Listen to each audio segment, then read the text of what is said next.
आत्मशांती असेल तर भक्ती निर्माण होते आणि परम प्रेम रूप हेच श्री नारद भक्तीचे पहिले सूत्र असल्याचे प्रतिपादन ज्येष्ठ निरूपणकार विवेक घळसासी यांनी केले।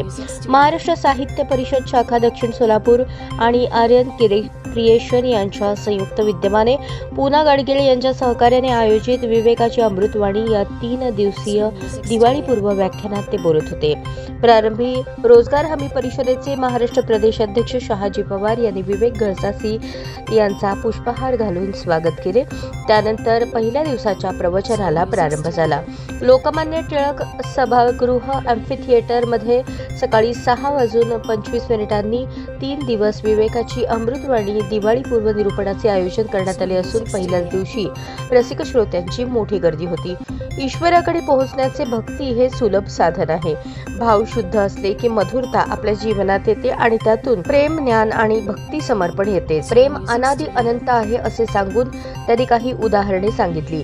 प्रवचनमालेच्या पहिल्या दिवशी सोलापूरकरांचे त्यांनी कौतुक केले। उत्सवाचे शोहर म्हणून वेगळ्या मार्गांवर चाललेल्या सोलापूरकरांनी डीजे मुक्ती आणि भोंगा मुक्ती करून सर्वांसमोर एक आदर्श निर्माण केला। नुकत्याच झालेल्या अतिवृष्टीमुळे शेतकरी, कष्टकरी, व्यापारी यांचे मोठे नुकसान झाले। त्यांना सोलापूरकरांनी मदतीचा हात देऊन माणुसकी दाखवून दिली असाही उल्लेख त्यांनी यावेळी केला। या पहिल्या दिवशीच्या विवेकाच्या अमृतवाणीला अनेक मान्यवरांनी हजेरी लावली होती।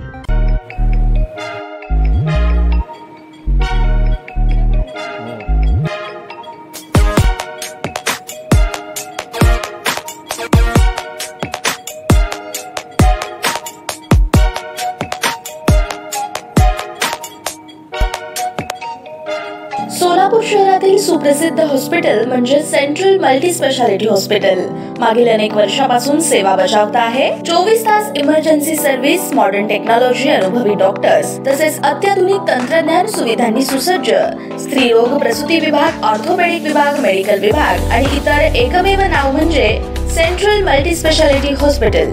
पत्ता गणेशपेठ शॉपिंग सेंटर, मंगळवार बाजार, सोलापूर।